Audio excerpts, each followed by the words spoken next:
हकीम साहब, रोज़े तो चल रहे हैं, आखिरी अशरा भी, इससे मुस्तफ़ीद भी हमने मज़ीद होना है, तो उसके लिए क्या नुस्खा जात आप लेकर आए हैं वो हमें बताइए। सबसे पहली बात तो लाहौर न्यूज़ का शुक्रिया। मिन हमज़िही व नफ़्ख़िही व नफ़्सी। सबसे पहली बात जैसे डॉक्टर साहब ने कही कि हम रोज़ों का फ़ायदा कैसे उठा सकते हैं अगर हम अपनी ग़ज़ा को सही तरीके से इस्तेमाल करेंगे। जी। रोज़ा बहुत सारी बीमारियों से बचाता है, ख़ुसूसन ऐसे अफराद जो मोटापे का शिकार हैं या जिनका कोलेस्ट्रॉल ज़्यादा है। जैसे आपने बात की शुगर के हवाले से, टाइप 2 तो बेहतरीन इलाज है इसका, क्योंकि उसमें लिवर फैटी होता है। जब लिवर फैटी होगा तो शुगर तो ऑटोमेटिकली होगी टाइप 2। तो इसमें लिवर फैटी का इतना अच्छा इलाज है, अगर आप अच्छे तरीके से अपनी डाइट का ख्याल रखें, सुबह सहरी भी नॉर्मल खाएं और रात को जो हम अफ्तारी करते हैं ना शाम को, उसमें सबसे ज़्यादा हम नुकसान क्या करते हैं, जब हम अफ्तारी करते हैं उस वक्त जब हम कोई भी गज़ा लेते हैं उसमें मुरगन अग़ज़िया ले लेते हैं। ख़ुसूसन उसमें पकौड़े आ जाते हैं, समोसे आ जाते हैं, ठीक है, तली हुई चीज़ें, दही भल्ले आ जाते हैं। तो ऐसी चीज़ों का हम इस्तेमाल कर लेते हैं जिसकी वजह से लिवर और ज़्यादा फैटी हो जाता है। और फिर उसके बाद अगर ज़्यादा गर्मी हो, मौसम के अंदर हरारत ज़्यादा हो, तो फिर हम पानी इतना ज़्यादा पी लेते हैं। अक्सर औक़ात देखा है कि अफ्तारी करने के बाद बहुत सारे लोग ऐसे फ़ौरन लेट जाते हैं, उठा ही नहीं जाता कि तरावियाँ भी नहीं बढ़ी जाती। अब उसमें मसला क्या होता है, पहले तो पूरा दिन स्टमक खाली रहा जी। अब यकदम हमने इतना ले लिया, उसे ओवर कर लिया। यहाँ पे नबी सल्लल्लाहु अलैहि वसल्लम की हदीस इतनी प्यारी है कि आप स्टमक का एक हिस्सा खाना खाएं, एक हिस्सा पानी पिएं और एक हिस्सा खाली छोड़ दें। अगर हम इसके ऊपर अमल करें तो जो डॉक्टर साहब ने बात की है कि बहुत सारी बीमारियों से हम बच सकते हैं ऑटोमेटिकली। हाँ जी। लेकिन इसके साथ नुस्खा जात अक्सर औकात हम दवाइयों पे बात करते हैं, लेकिन इसमें सबसे ज्यादा जरूरी होता है डाइट प्लान के ऊपर अमल करना। आज देखें पूरी दुनिया, अब देखें दुनिया में 200 से ज्यादा अगर ममालिक हैं तो उसमें तकरीबन 170-80 के करीब अब हर्बल पे आ चुके हैं, ठीक है। अब वो के नेचर के करीब आ रहे हैं, ऑर्गेनिक दवाइयों के ऊपर आ रहे हैं। और वो खुद भी, मेरे पास यकीन करें, जितना पेशेंट बाहर से आता है, बाहर के मुल्कों से, वो बहुत ज्यादा डाइट प्लान के ऊपर अमल करता है, वो मेडिसिन नहीं खाते, वो हर्बल चीजों की तरफ जाते हैं। और मैं खुद कोशिश होती है कि आप दवाइयों से बचें। अगर एक काम आपका, अब आपने अफ्तारी करनी है तो अफ्तारी में आप पूरे दिन में अगर आपको नकाहत हो चुकी है, आप कमजोरी का शिकार, जाहिर बात है आप पूरा दिन आपने पानी नहीं पिया, भूख लगी है, तो अफ्तारी जो है, आजकल अफ्तारी करने के बाद कौन सी ऐसी दवाई या गज़ा इस्तेमाल करनी चाहिए जिससे एनर्जी वापस आ जाए, क्या हो सकता है? उसके लिए बड़ी बेहतरीन चीज़ है कि आप खजूर के साथ रोज़ा खोलें।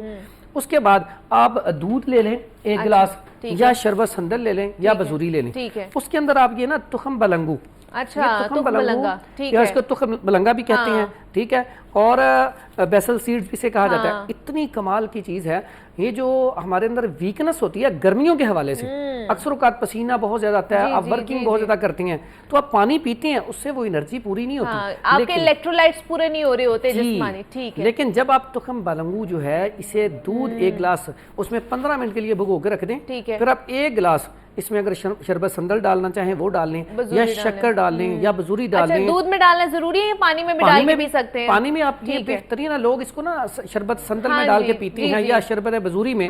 यकीन करें आज बहुत अच्छा है गर्मी के लिए और नकाहत कमजोरी के लिए आप पिएंगे, 1 गिलास पीने के बाद फौरन आपकी जो है ना एनर्जी फील होगी, घबराहट भी कम होगी, खफकाने कलब जैसे दिल की धड़कन का तेज होना, घबराहट होना, बेचैनी, आप 1 गिलास पीते जाएंगे, फौरी तौर पे आपकी तबीयत बहाल हो जाएगी। ठीक है, ये अफ्तारी में बेहतरीन चीज है, ये हम लोग आज ले सकते हैं। हाँ जी बिल्कुल। इसके साथ ये गूंद कतीरा, हाँ, ये इतनी कमाल की चीज है। अक्सर औकात ये आप देखते हैं जो ज्वाइंट के अंदर ना पेन शुरू हो जाती है, तो उसके लिए इसके अंदर ना, अब जैसे हम कहते हैं वो ग्रीस खत्म हो जाती है, कोलेजन हमारा खत्म हो जाता है, लुब्रिकेशन कम हो जाती है, फ्लूइड हमारा कम हो जाता है, तो उसके लिए बड़ी कमाल की चीज है। अच्छा। आप इसका इस्तेमाल जो है, और कमजोरी नकाहत के लिए इतनी अच्छी है कि आप 1 गिलास ये भी पानी में आप भिगो दें, इसको पाउडर कर लें, ठीक है, पानी में भिगो देंगे या दूध में भिगो दें, आप 1 गिलास पिएंगे, ये ऐसी चीजें फौरी तौर पे एनर्जी, रोज पी सकते हैं, रोज पी सकते हैं, कोई ऐसा इशू नहीं। कहते हैं जी इसकी तासीर बहुत ज्यादा ठंडी होती है, तो ये आपके जोड़ों में दर्द भी करवा सकती है। इसके लिए मैं बताता हूँ, अगर ऐसा मौसम हो कि अभी ज्यादा गर्मी नहीं आई, तो आप दूध में इस्तेमाल करें। अच्छा, दूध में इस्तेमाल करें, पानी में इस्तेमाल, फिर आगे पानी में इस्तेमाल करें। ओके। अब अगर इसका थोड़ा सा हिस्ट्री में जाए तो हमारे बाउजदाद क्या करते थे, जैसे ही गर्मी होती थी, तुखम लगा तो गूंद कतीरा ले आके दो, यानी कि वो ये तो नस्ल दर नस्ल चलता आ रहा है। ये ऐसी चीजें हैं जिन्हें हम छोड़ बैठे हैं। ठीक तो है, आज मतलब ये नुकसान दो चीज़ों का इस्तेमाल आप कर सकते हैं। डॉक्टर साहब इसी तरह हर्बल चीज़ों की तरफ आ गए, इसी तरह होम्योपैथिक भी, ये भी बहुत ज़्यादा कह लें कि रूट पकड़ रहा है। दोबारा से हम लोग अपनी वही जो नेचर है ना उसकी तरफ जाते जा रहे हैं। तो इसमें खासतौर पर रोज़े के हवाले से मुझे बताएं कि हार्मोनल इम्बैलेंस जिनको होता है वो भी बेहतर हो जाता है अगर सारी चीज़ें प्रॉपरली हो तो? जी बिल्कुल, जारी बात है। अगर आप अपनी डाइट को देख रहे, बात वही आ रही है कि आप अपने डाइट प्लान को जब बेहतर तरीके पर लेके चलते हैं तो आपका मेटाबॉलिज्म जो है ये बेहतर तौर पे काम करता है। आपके लिवर को जब काम बस ज़्यादा नहीं करना पड़ता, उसको महीने 11 महीने बाद अगर आप पूरे 30 दिन के रोज़े रख रहे हैं तो उसको सुकून मुयसर हो रहा है, वो उतनी हीट पैदा नहीं कर रहा। इंटेस्टाइन जो है वो आपकी बेहतर रह रही है, वो सही तरीके से कॉलम जो है वो क्लियर हो रहा है। आपका गट जो है उसको रिलैक्स मिल रहा है 18 घंटे की। यानी अगर आपको कहा जाए कि आप यहाँ बैठ के 18 घंटे प्रोग्राम करें तो आप नहीं कर सकेंगे। डेफिनेटली तो उसके लिए चाहिए। तो इंसानी ह्यूमन बॉडी जो है इसको भी, इसकी भी रिक्वायरमेंट ये है कि इसको उस तरह से आप ट्रीट करें कि जिस तरह से है कि ये चीज़ें डिज़ाइन की गई हैं और जिस तरह से इसका फ़ायदा आपको नज़र आता है आपकी बॉडी के ऊपर। तो उसमें वही चीज़ आ जाती। फिर बात अभी जैसे आपने बात कर दी कि हिकमत की चीज़ें क्या हैं, तो हिकमत और होम्योपैथिक बेसिकली इन दोनों का बहुत अच्छा कंसर्न है, आपके साथ बहुत गहरा ताल्लुक है। वो बेसिकली रूट फॉर्म में आ जाती हैं, ये लिक्विड फॉर्म में आ जाती हैं। तो मदर्स ऑफ जो है हिकमत ही है होम्योपैथिक। हम तो ये कहते हैं कि इसमें बहुत अच्छी चीज़ें। तो आपके पास आते हैं रमजान के अंदर पेशेंट्स आते हैं, किस चीज़ की वजह से ज़्यादातर आते हैं लोग? देखिए रमजान में हमारे पास पेशेंट जो आते हैं वो मोस्टली ये कहते हैं कि खा खा के वो पागल हो चुके हैं, ठीक है ना। एसिडिटी हो गई, हार्टबर्न है जी, मैदा बहुत ज़्यादा तंग कर रहा है। उसमें क्या चीज़ की गई कि जैसे ही रोज़ा खोला उसमें जैसे ही पानी की प्यास शिद्दत बहुत ज़्यादा थी तो पानी बहुत ज़्यादा पी लिया। अब जब पानी बहुत ज़्यादा पिएंगे तो समझते ये लोग यही समझते हैं कि नहीं जी ये ज़्यादा पानी पीने से जो है ना ये हमारी जो डिहाइड्रेशन है फौरन खत्म हो जाएगी। ऐसा नहीं है, उसको आप सिप सिप करके पिए, थोड़ा करके पिए, सुन्नत के मुताबिक पानी पिए। एक एक घूंट करके पिएंगे तो आपकी प्यास भी बेहतर रहेगी और आपको जो है उसका वो नुकसान भी नहीं होगा। अब बेसन का आप ये देखिए कि हमारे रूटीन में जो मामलात चलते हैं, अगर हम अपने कितना फ्रूट खाते हैं या कितने हम पकोड़े खाते हैं या कितने समोसे खाते हैं, या आप रूटीन में जैसे दही बल्ले हैं, पकौड़ियाँ हैं, जो बेसन के बेसिकली सारी चीज़ें हैं ना।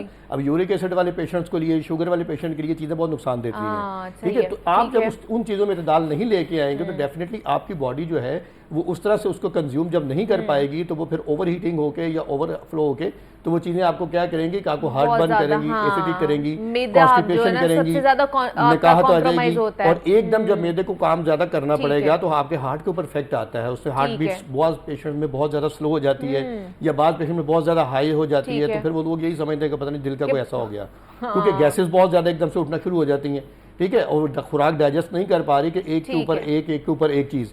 और मैं एक और सुन्नत के मुताबिक चीज़ आपको बता दूं कि जो नबी पाक सल्लल्लाहु अलैहि वसल्लम ने है कि आप अगर अपने मैदे को बेहतर रखना चाहते हैं, हकीम साहब मेरी इस बात से यकीनन मुत्तफिक होंगे, अगर आप अपने मैदे को हमेशा जवान और बेहतर रखना चाहते हैं तो एक वक्त में सिर्फ एक खाना खाइए। एक वक्त में एक खाना खाएं, ठीक है। एक वक्त में सिर्फ एक खाना खाइए। जैसे आजकल हमारे ये बूफे का जो एक सिस्टम चल रहा है ना कि आप ये भी खा लें, ये भी खा लें, थोड़ा थोड़ा ये सारी चीज़ें खा लें, तो ये चीज़ें आपके मैदे को सबसे ज़्यादा नुकसान पहुंचाती हैं। तो इससे सबसे बेहतर है कि आप एक वक्त पे सिर्फ एक ही खाना खाएं और घर का खाना खाएं, बाहर का खाना ना खाएं। तो हकीम साहब मैदे के हवाले से आजकल हर कोई मैदे के प्रॉब्लम में मुब्तला है कि भाई एसिडिटी हो गई है, बदहजमी है, वो एसिड रिफ्लैक्स होता है। तो उस हवाले से कोई कहवा जात या कोई ऐसी चीज़ नुस्खा आप लेकर आए हो हमारे लिए? बिल्कुल मैं नुस्खा बताऊंगा, लेकिन उससे पहले जो डॉक्टर साहब ने बात की ना, इसमें कोई शक नहीं कि अगर हम हिस्ट्री में देखें तो अगर शादियाँ होती थी तो उसमें वन डिश, एक वो सालन होता था और साथ वो चावल होते थे, बस। और आज इतने ज़्यादा, और दूसरा हम अपने स्टमक को रेस्ट होने ही नहीं देते ना। हाँ जी। अब आप किसी जगह मेहमान जाते हैं, वो आपको कोल्ड ड्रिंक या चाय पिला देता है, थोड़ा सा आप अगले घर जाते हैं तो वो आपको कुछ ना कुछ और खिला देता है, फिर नाराज़गी होती है जी अगर आपने यहाँ से कुछ ना खाया तो हम नाराज़ हो जाएंगे। और देखें हम ये जो बार बार खाना, और अगर वो कोई ना भी कहे तो हमारी एक आदत बन चुकी है, थोड़ी देर बाद कोई ना कोई चीज़ खाते हैं। अब जब हम कोई खाना खाते हैं तो हमारा जो डाइजेस्टिव सिस्टम है ना, निज़ाम वो शुरू हो जाता है। अल्लाह ने एक निज़ाम बनाया, जब हम खाना खाएं ना, खाना अक्सर औकात जो हमारे बड़े थे ना, बुजुर्ग कहते होते खाना जो है ना उसको अच्छी तरह चबा के खाएं। अब चबाने का मकसद क्या कहते थे कि आपके 32 दांत है तो 32 दफ़ा चबाएं ताकि उसमें सलाइवा शामिल हो जाए। सलाइवा जब शामिल होगा तो आपको ये कब्ज़ का मसला, कॉन्स्टिपेशन जो है ये नहीं होगी। और आज सबसे ज़्यादा जो मसला है वो यही है कि ज़्यादा खाने की वजह से लोग बीमार हो रहे हैं, बिल्कुल ऐसा ही है। और इसमें जो आजकल जो सबसे बड़ा मसला है जिसे उम्मुल अमराज कहा जाता है वो है कॉन्स्टिपेशन।